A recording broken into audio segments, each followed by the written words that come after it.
You've been stealing $1,500 from the money I sent. It's over between us today. Aren't you ashamed as a mother-in-law? Apologize to Kathy. Both my husband and son completely believe in their daughter-in-law's words. I am now branded as a thief. And that, too, from Dan, whom I've been with for so many years. I thought Dan was the only one on my side. But the reality was different. On the way back from our son and his wife's baby shower, I was in high spirits. What was I thinking? As I heard Dan's angry voice, I wanted to cry. Indeed, I had a bad relationship with Kathy, my son's wife. But I never imagined things would turn this bad. Kathy even said that I stole $1,500 from the money sent to them. Of course, I have no recollection of that. Our son Victor is frail and his job is unstable. I was grateful to Kathy for supporting Victor. But now, it's too much.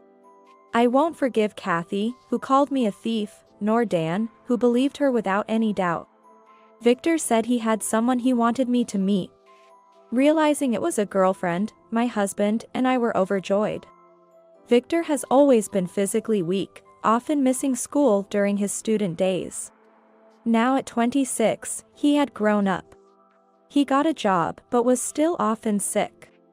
I thought marriage would be difficult for him. But then he had a girlfriend. Surprised and relieved that my worries were unnecessary, I told Victor I want to meet her soon. He brought Kathy the following Sunday. Kathy was fair-skinned, dressed simply yet stylishly, a slender and fashionable beauty. She brought baked sweets as a gift. Both working in DC seemed sophisticated, and I was impressed. I'm Kathy Morgan. Nice to meet you. Nice to meet you. It's good you could come. May I ask how you and Victor met? Mom. Please stop. Oh, it's fine. I met Victor at work, where he taught me as my senior. Kathy, blushing but speaking clearly, made a good impression. Dan and I, being laid back, admired her efficient aura. I imagined Kathy becoming part of our family. Not just me. Kathy, Victor, and even Dan. We all sensed a happy future. It was such a day. Things started going wrong after Victor and Kathy began living together. My name is Helen Reed. This March, I turned 51. Living with my husband Dan, a year older than me. Dan got a job right after high school and we fell in love when I was his junior at work. He continued working there even after I left. Our son Victor graduated from a prestigious university. Our pride and joy. But his student loan repayment seemed tough. So I continued sending him money even after his graduation. My concern was that the amount, initially small, was gradually increasing. Victor, looking guilty but never refusing, continued accepting the money even after paying off his loans. Upon checking my bank account one day, I was shocked at how little was left. When had it decreased so much? I had been careful to send Victor a reasonable amount for his allowance. About that. I had come home and discussed the matter with Dan in a flustered state. However, Dan was unfazed and then he said something unbelievable. Since Victor got a girlfriend, he must need money. I wanted to help him out, so I just transferred a large amount to him. It's from my feelings. What are you talking about? I felt dizzy. I couldn't believe Dan had transferred money without my consent. And the amount was $1,500. A significant sum. I scolded Dan, but it had no effect. He remained nonchalant. Think about how much our dates cost every month. A man has to maintain his pride. I can't let Kathy see us as poor. I was speechless at his reasoning. The next day, Kathy called. I can't accept such a large amount of money. Kathy. That money was prepared by my husband, thinking of our son. I couldn't bring myself to speak ill of my husband, so I responded like that. Kathy repeated her thanks and apologies. Even combining their incomes, they were still struggling financially. I sympathized with Kathy and told her she didn't need to return the money. Deep down, I was shaken by the large amount, but more than that, I couldn't bear to see my son and his girlfriend suffering. Victor thanked me. Since then, Victor had come to expect the $1,500 allowance. Dan continued sending it, satisfied. I couldn't stop them. After much thought, I decided to take a part-time job at a nearby supermarket. It was tough getting hired at my age, but I managed to land the job after much pleading. Thanks to Dan's transfers, it seemed like my son's life had become easier. There was an invitation to go barbecuing next weekend. My husband immediately agreed. I felt conflicted. That money was earned through our hard work, yet Victor acted as if it had always been his. But since Dan had agreed, there was nothing I could do. Besides, I wanted to see Victor and Kathy. We drove separately to the campsite and met up with Victor and Kathy. They had brought the ingredients. Sorry for the typical selection. Nice meat. Looks delicious. Kathy was modest, and Dan responded with a happy smile. He was friendly towards Kathy. He seemed to already consider her part of the family. There were moments of discomfort for Kathy due to his familiarity. But Victor and I smoothed things over. We could become a close-knit family. Yet, I felt a slight chill in Dan's behavior. He became lenient whenever Kathy was involved. Sometimes I even wondered if he had ulterior motives. Of course, I trust my husband. Kathy is responsible. Nothing will go wrong. Now, Dan and Kathy were grilling the meat together. Kathy choked on the smoke, and Dan laughed. Victor had retreated to the shade. He was on his smartphone, not participating in the conversation. Victor, why don't you help out a bit? No need. Dad will handle it.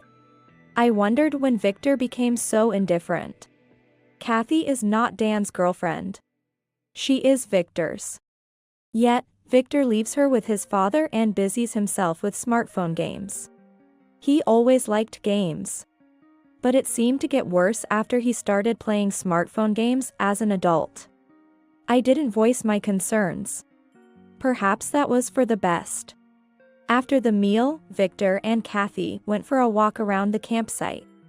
Seeing them close from afar, I finally felt relieved. Since that day, Victor and Kathy started spending their weekends with us. I was often too busy with my part-time job to join them.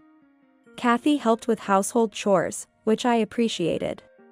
I even thought how nice it would be if she became our daughter-in-law and lived with us. But they both work in the city, and it wouldn't be right for newlyweds to live with us. It seemed unlikely. Back then, I thought living together would be difficult in a good way.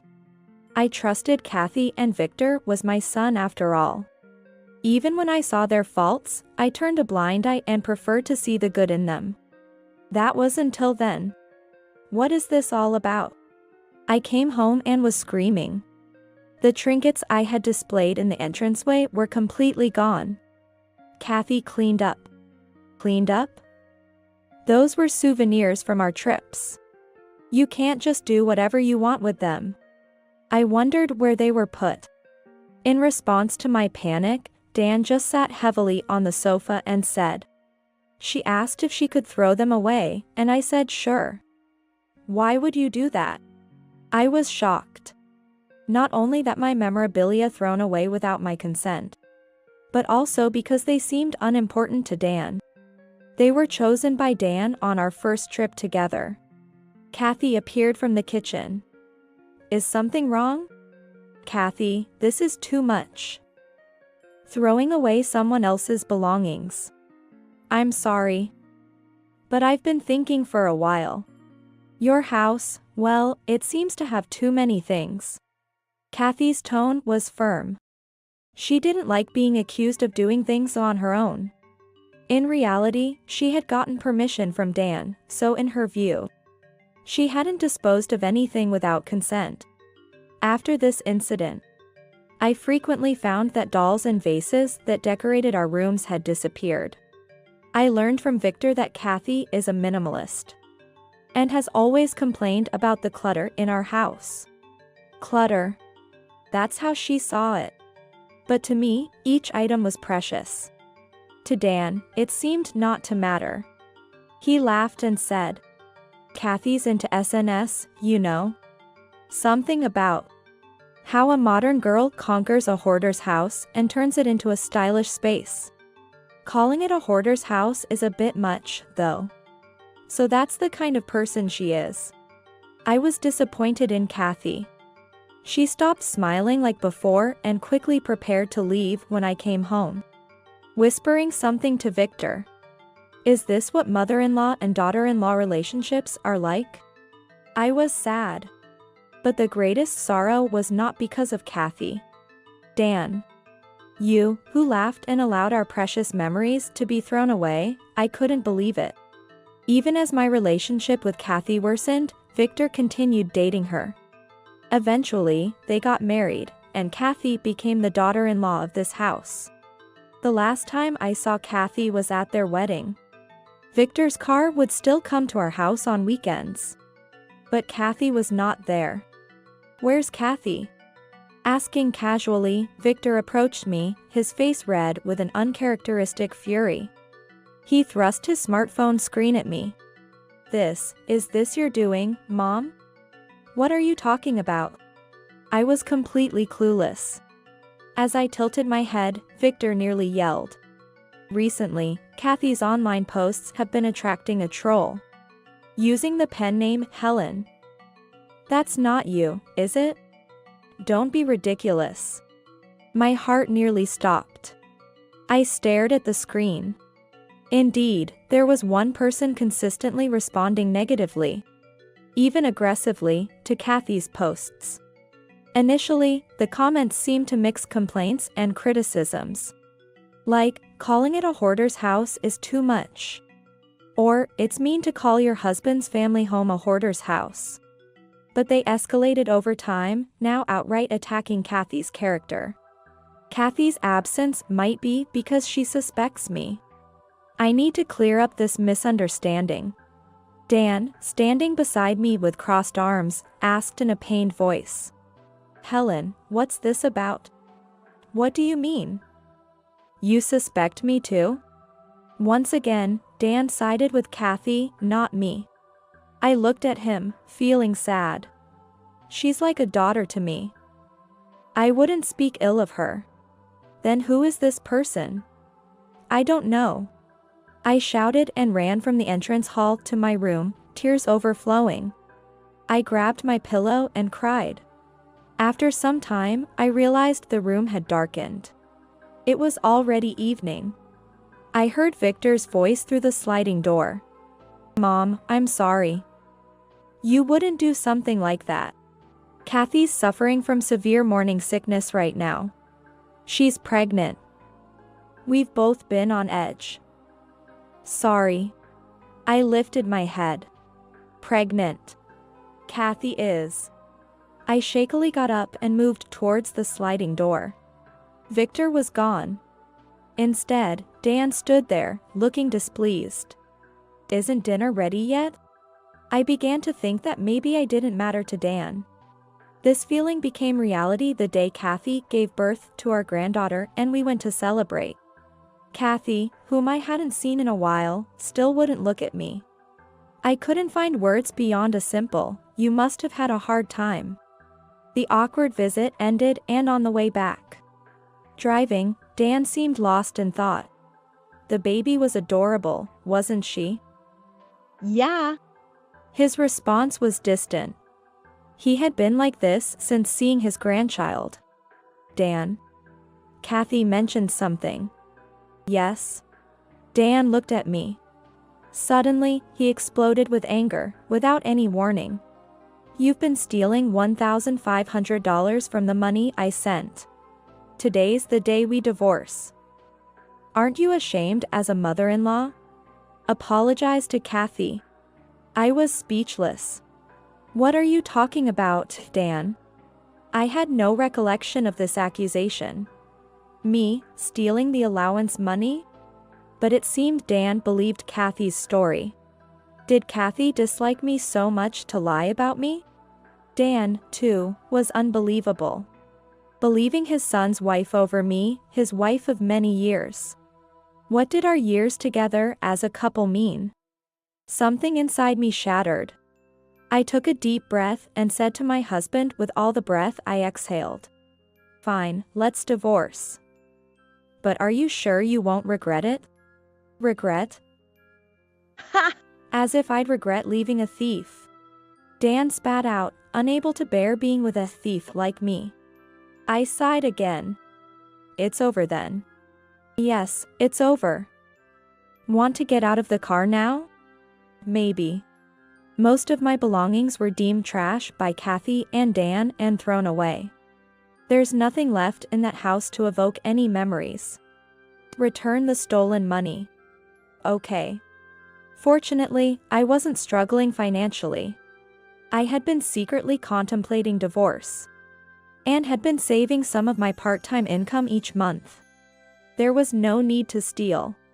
I pulled an envelope from my bag, prepared to bring up divorce anytime. I spread $1,500 in front of the man who was once my husband. This should be fine.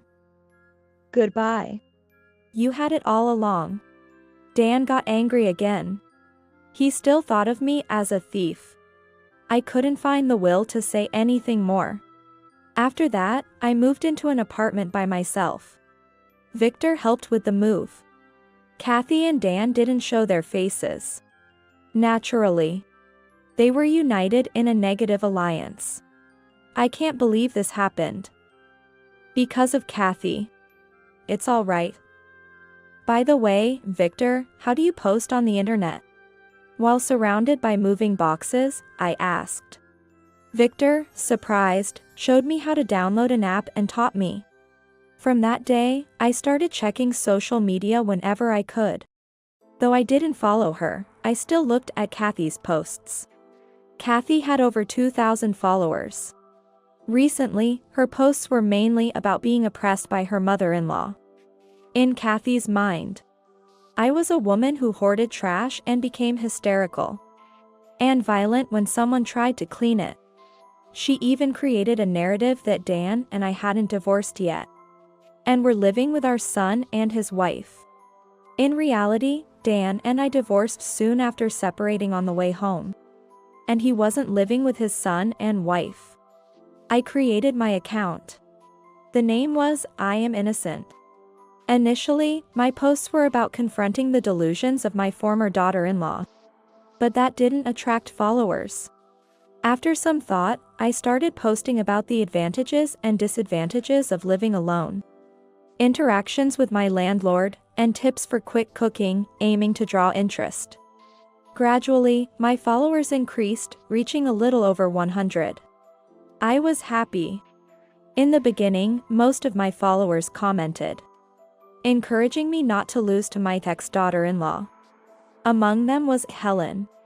Whether he or she, I didn't know, but Helen commented, that demon of an ex-daughter-in-law you're fighting against must be you. Keep it up. This comment energized me. I posted about my daily meals, walks, and events at my part-time job. I looked for incidents that could make interesting stories, and added insightful details to engage my readers. My follower count continued to rise. Eventually, my followers started a support group for me. The commotion even made it to the news. Of course, it was only a brief segment on a local TV station, but to me, it was a monumental event. People in my neighborhood seemed to realize who the online battle was between. As we passed by each other, they began to say, "Don't give up," along with their greetings. My followers surged. 5,022 people. I had far surpassed Kathy. A few days after this incident, Victor came to visit. My son bowed his head to me. I'm sorry about Kathy. I never thought she'd make such a big deal of it. But since it was revealed, she's been shunned by the neighbors. Can you forgive her? I can. But why doesn't Kathy come herself? I voiced what seemed like an obvious question. Victor held his head in frustration and left. That night, Kathy called me. I'm sorry. I'm sorry. I just felt so good being pitted, I couldn't stop. You made this mess, now you need to take responsibility for it. Victor wasn't planning to divorce Kathy. He said it would be too hard on their child. I too thought of my grandchild. Being known as the bad mother would be harmful as my grandchild grows up. I carefully chose my words for my next post. It seems there was a misunderstanding between my ex-daughter-in-law and me. We have talked and made up now. Sorry for the trouble.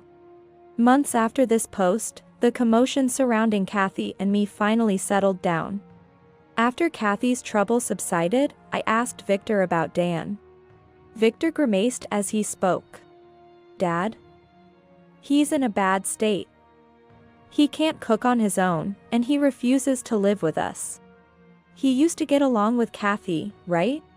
Well, Kathy doesn't even let him keep the TV at home anymore.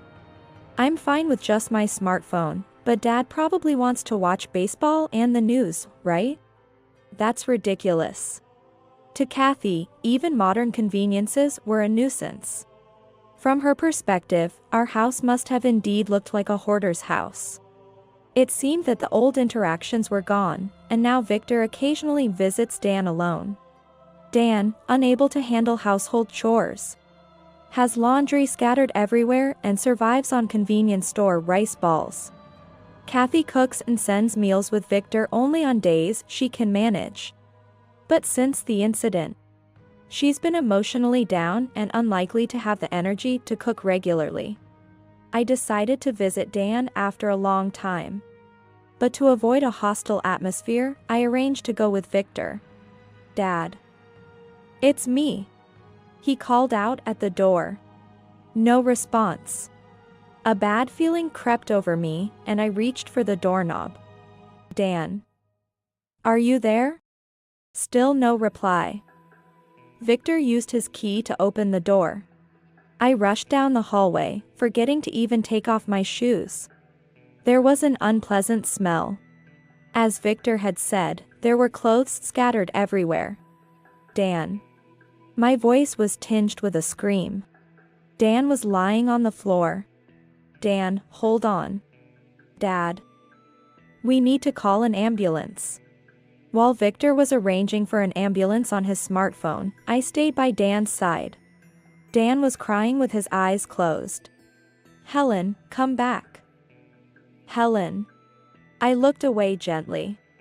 At the hospital, he was diagnosed with malnutrition. Victor's face was pale, but he still acted like the adult present. Mom, you don't have to worry about Dad anymore. You're not obligated. I can't just ignore it after finding him like that. I forced a smile. Dan, the $1,500 you accused me of stealing was used for your hospital bills. Are you still going to call me a thief? I saved the life of my ex-husband using the money I was wrongly accused of taking. When Dan woke up and saw me, he started crying again. Helen. You came back. I just came to check on you with Victor. I never thought you'd collapse from malnutrition. Despite his lack of interest in household chores, he managed when he was single.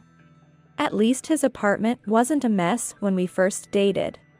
Did I spoil you too much, Dan? I heard from Kathy, it was all lies. I'm sorry for doubting you. Please come back. I can't do that. I spoke firmly, not to be swayed by Dan again. I asked if you would regret it. You said you wouldn't. I was deceived by Kathy. You must take responsibility for your own words. Once I paid the hospital bills, my obligations to Dan were over. No feelings remained. Just like Dan threw away my memories, I threw him away. I'll never return to that house. I left the hospital room. Dan's calling out for me could be heard, but I didn't look back. Dan was taken in by Victor's family. Kathy, as atonement, is making healthy meals every day. I heard she closed her SNS account. Occasionally, Victor invites me to join them for meals, but I never agree. I'll just accept the thought. However, I regularly visit my granddaughter, Nicole. She resembles Victor when he was young. I keep in touch only with Nicole and Victor, her chaperone. Victor sometimes updates me about Dan and Kathy. Honestly, I find neither of their stories interesting. It seems I'm more affected by having my memories thrown away than I thought. At the same time, losing those keepsakes helped me sort out my feelings. I'll never stand at the doorstep of that house again. I continue to post online. I changed my account name to Auntie's Musings. Now, I share life hacks with my followers, which seems to be well received as my follower count keeps growing. Nicole will start elementary school next year. I decided to get her a school bag. We went to the store in Victor's car, and Nicole chose her favorite bag. She picked a light blue one. I thought it unusual for a girl, but Victor explained that nowadays, children are not confined by gender in their choices. I nodded and presented the bag to my granddaughter. Thank you, Grandma. I'm glad we found a bag that suits you, Nicole. Yes. Nicole seemed happy. Victor and I exchanged smiles.